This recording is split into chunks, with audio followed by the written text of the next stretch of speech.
이재명 대표가 최근 들어 제시하고 있는 각종 정책들이 노선이 다소 오락가락하는 것 아니냐 이런 비판들 꾸준하게 나오고 있는 상황입니다. 그렇습니다.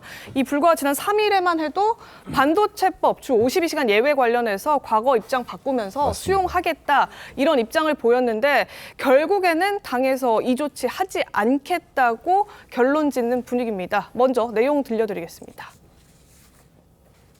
장시간 노동 착취로 국제 경쟁력을 확보하겠다. 이런 말은 그 자체가 형용모순이다. 이 말씀 드립니다. 이해하시겠습니까? 이 특정 중요 산업의 특정 연구 개발 분야 중에서도 고소득의 전문가 그들이 동의할 경우에만 예외로 좀 그들이 좀 몰아서 일할 수 있게 해주자. 이걸 왜 안 해주냐라고 하니까 저는 할 말이 없더라고요. 자, 이재명 대표가 앞장서서 지금 주 52시간 예외 적용할 듯 하더니 뜸을 들이다가 결국 없던 일이 될 것 같아 보입니다. 자, 원래대로 좌클릭하는 거 아니냐 이런 지적들이 나오고 있습니다. 지난 3일에 조금 전에 들려드렸듯이 몰아서 일하기가 왜 안 되느냐에 할 말이 없더라. 그러니까 몰아서 일할 수 있게끔 예외 조항에 찬성하는 듯한 메시지를 내놨었습니다.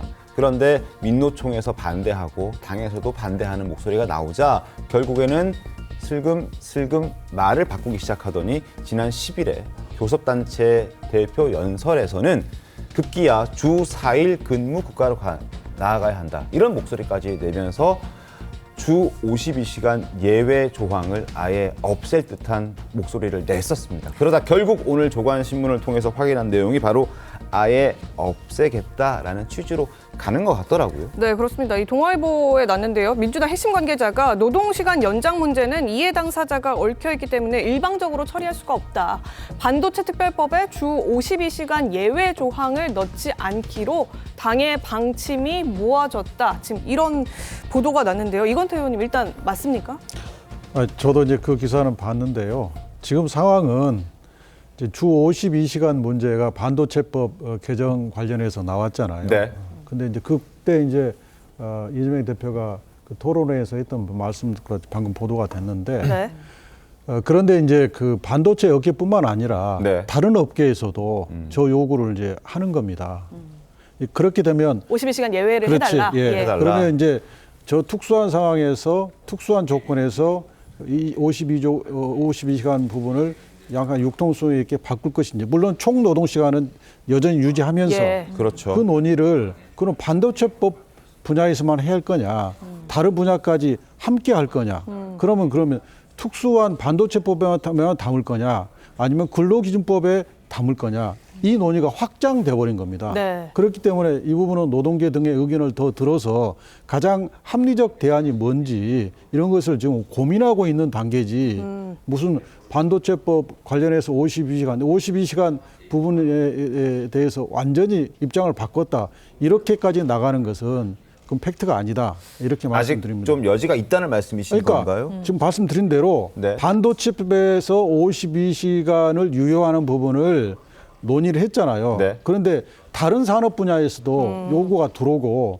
또 그렇게 요구가 넓어지면 이것을 특별법에 담을 것인지 근로기준법에 담을 것인지 논의가 여기까지 확장이 되니까 그러면 반도체법에서 52시간은 사실 반도체법은 반도체 산업의 R&D 부분과 연구와 이런 것을 지원하려고 하는 법이잖아요. 네.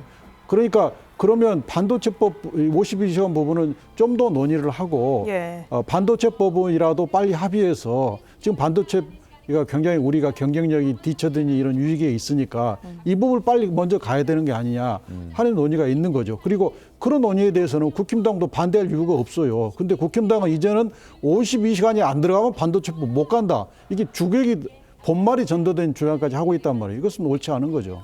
어떻습니까, 구전현 변호사님? 사실 여기에선 두 가지인 것 같아요. 이제 뭐 국민의힘에서 요구했던 것들, 추진했던 거에 대해서 지금 쫓아오는 건데 그거에 대해서는 무시하고 없던 거를 자기가 먼저 의지를 던진 것처럼 하는 것들이 굉장히 많거든요. 네. 세금 문제도 그렇고. 근데 그거에 대해서는 그러면 국민의힘에서 주장하던 것이 맞습니다. 내가 그거에 대해서 열린 마음입니다. 이러면 이제 뭐 협치의 차원에서 이해할 수도 있는데 그게 아니다라고 하는 거는 대선 행보를 위한 것인데 그게 일관성이 없잖아요. 당내의 얘기하고도 맞지 않고. 그리고 또 그거를 또 상황이 안 좋으면 말을 뒤집어요. 그러니까 이제 정치인으로서의 신뢰의 문제도 제기가 되는 것이죠. 근데 이 문제가 굉장히 큰 문제임에도 불구하고 이재명 대표가 여태까지 뭐 법안이나 통과될 때 대표가 결정하면 거의 다 민주당에서 그냥 일사천리가 됐었기 때문에 이게 되는 건가 싶었는데 민노총이나 이렇게 또 오면은 그냥 언제 그러냐는 듯이 그냥 논의 과정이었을 뿐이다라고 하면은 민주당 내부에서 충분히 숙성되지 않았던 걸 이재명 대표가 단독으로 저렇게 던지는 게 과연 옳은가 여러 가지로 갈짓자 행보라는 거는 산업계에 미치는 여파도 굉장히 큰 문제잖아요. 그러니까 이제 무책임한 거죠. 그리고 알겠습니다. 두 번째로는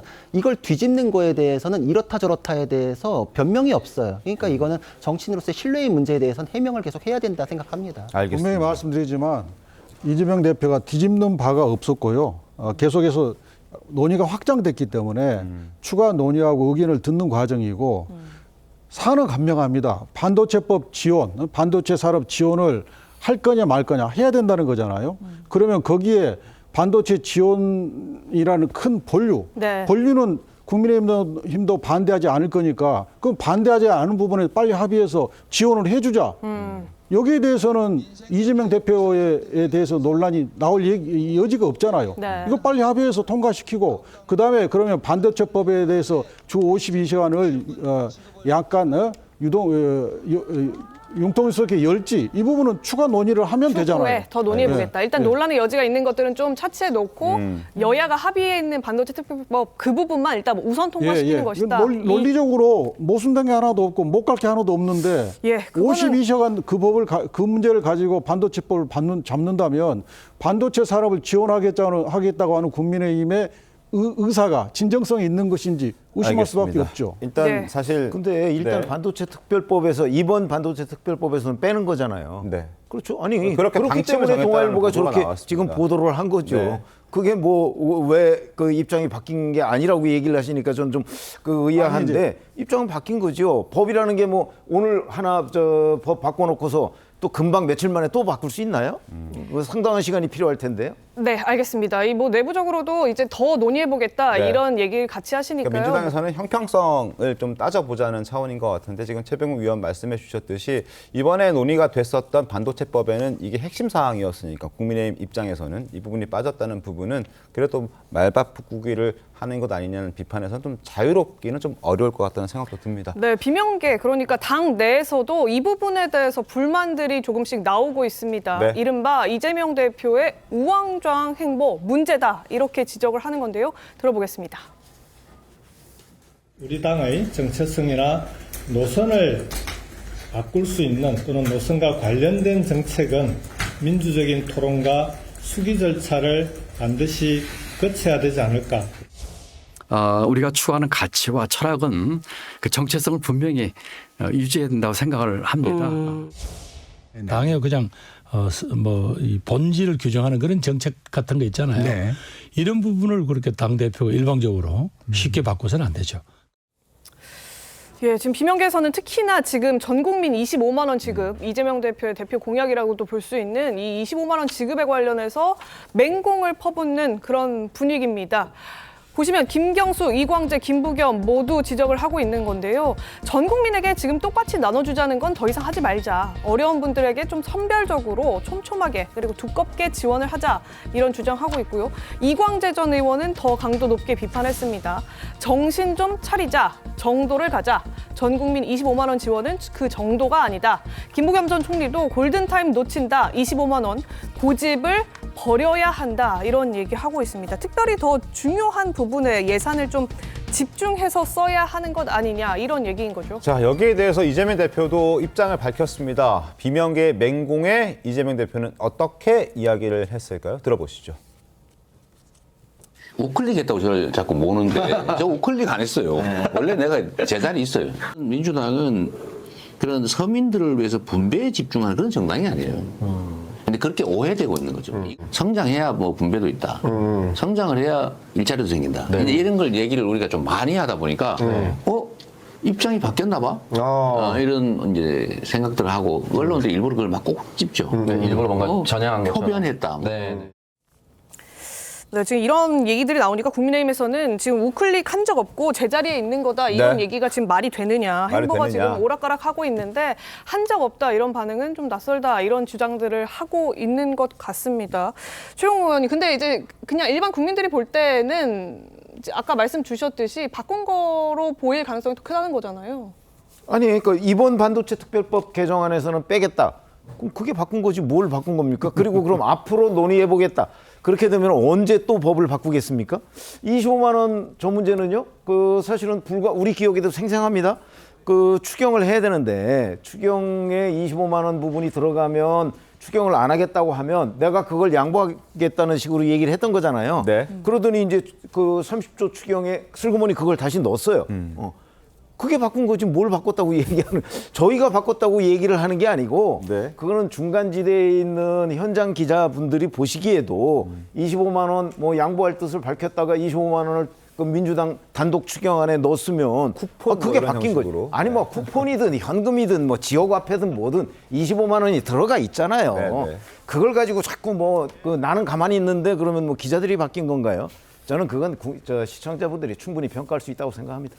글쎄요, 저는 뭐 국민의힘에서 뭐 이재명 대표가 자꾸 말 바꾸는 거 아니냐 이렇게 비판을 할 수 있을지 모르겠는데요. 저는 국민들 보시기에는 누가 여당이고 누가 야당인지 헷갈리실 것 같습니다. 이런 정책적인 논의나 아젠다 선점에서 이재명 대표가 앞서가는 것은 분명한 것 같고요. 그렇다면 국민의힘은 관련된 어떤 아젠다에서 의견이 무엇인지 좀 명확히 해야 될 것 같아요. 이재명 대표가 25만 원 관련된 부분도 추경에 필요하다면 이거 고집하지 않겠다 이렇게 이야기했거든요. 그런데 그 이후에 국민의힘에서 제안한 게 없습니다. 저는 국민의힘에게 물어보고 싶은 게 그럼 추경을 하자는 겁니까 말자는 겁니까? 이런 부분 좀 의견을 확실히 해줘야 될 것 같아요. 그런 게 없었기 때문에 일단 민주당에서 추경과 관련된 부분에 25만 원 이거 넣은 거지만 이재명 대표가 고집하지 않겠다라고 했기 때문에 이거 빼면 추경하겠다. 만약에 뭐 국민의힘에서 이렇게 나온다라고 한다면 저는 입장선에 될 수 있다고 생각하거든요. 그렇기 때문에 지금은 누가 여당인지 국민들이 헷갈리실 그럴 정도의 문제이기 때문에 사실상 추경을 진짜 하겠다라는 마음이 국민의힘에 있다라고 한다면 저는 보다 앞선 전진된 그런 이야기들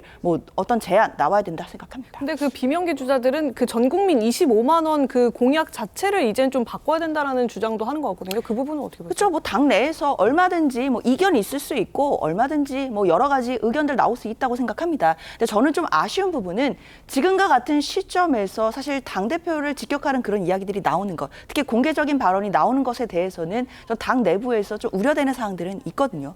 당연히 이런 정치적인 부분에 대해서는 여러 가지 토론할 수 있는 토론의 장들이 있음에도 사실상 공개적으로 이렇게 발언이 되면 마치 당 내에 어떤 분란이 있거나 뭐 계파 간의 갈등이 더 커져 보이는 그런 양상들이 있기 때문에 지금으로서는 이런 부분에 대해서는 뭐 의견을 낼 수는 있겠지만 공개적으로 뭐 이재명 대표를 저격하는 듯한 이런 식의 발언들이 나온다라고 한다면 사실상 당원들이나 또 지지자들이 보시기에는 불안할 수 있는 이런 국면들이 있다는 점도 좀 생각해야 될 것 같습니다. 알겠습니다. 주 52시간 열애 이걸 또 빼겠다라는 방침을 세웠다는 보도가 나왔고 또 하나 25만 원 이거 안 해도 된다라고 말을 했다가 슬그머니 자체 추경 예산안에 끼워 넣는 그런 모습까지 보여지자 이재명 대표 말 바꾸기가 점점 심해지고 있다. 뭐 이런 지적도 함께 나오고 있습니다. 그리고 이렇게 말 바꾸기 논란이 커졌던 건 과거에 이재명 대표가 해왔던 발언들이 있었기 때문인데요. 어떤 발언들이 어떻게 바뀌었는지 저희가 한번 모아봤습니다. 불체포특권 제한해야 된다. 100% 동의할 뿐만 아니라 제가 주장하던 것입니다. 죄 짓지 않은 청렴한 정치인에게는 불체포특권 전혀 필요하지 않습니다. 비례대표 제도를 왜곡하는 위성정당 반드시 금지시키겠습니다. 준 위성정당을 창당하게 된 점을 깊이 사과드립니다. 우리 존경하는 박근혜 전 대통령께서 대통령 하시다가 힘들 때 존경하는 박근혜 대통령님 그랬더니 진짜 존경하는 줄 알고 전혀 아닙니다. 전두환도 공과가 병존합니다. 경제가 망가지지 않도록 경제가 제대로 움직일 수 있도록 한 것은 성과인 게 맞습니다. 전두환 국민이 맡긴 권한으로 국민이 맡긴 총칼로 국민을 살해한 용서할 수 없는 범죄자입니다. 자, 그리고 이번에 또 이재명 대표가 상속세 이야기를 또 꺼내 들었잖아요. 근데 상속세와 관련해서도 또 표를 얻기 위한 어떤 그러한 목소리 아니냐, 뭐 이런 지적도 나오고 있는 그런 상황이어서 과연 또 상속세가 나중에 또 어떻게 말이 또 바뀔 수도 있는 그런 상황이어서 그 부분은 저희가 한번 계속 좀 지켜보도록 하겠습니다.